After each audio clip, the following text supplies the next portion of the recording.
لشعب اسكندريه كل سنه وهم طيبين بمناسبه شهر رمضان المعظم. وبنقول طبعا ان الائتلاف اللي اتعمل ده سواء من الشركات التابعه لوزاره التموين او القطاع الخاص او جميع الجهات اللي بتعمل في مجال السلع الغذائيه والاستهلاكيه المهمه.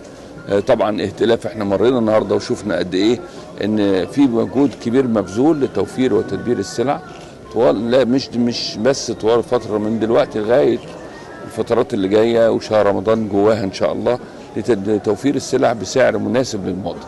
احنا طبعا كنا بنراجع بنشوف السلع الاستراتيجيه بالذات، ونتاكد ان هناك فروقات في الاسعار تخدم المواطن وتحط المواطن في المصلحه الاولى من اهتمامات التاجر واهتمامات الشركات واهتمامات حتى الحكومه.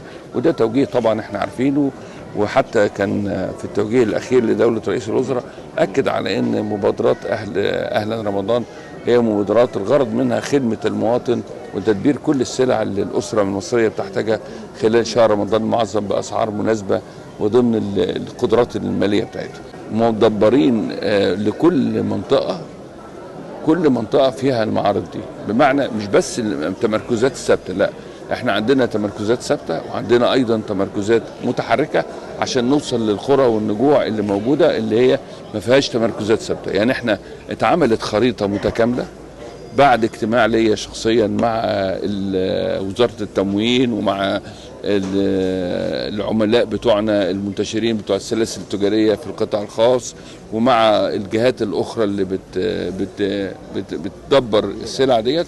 وعملنا الخريطه دي راعينا فيها البعد الجغرافي والسكاني، بمعنى ان احنا كل حي عندنا ليه رصد سكاني فتوجهت له التبعات الخاصه بالتوزيع.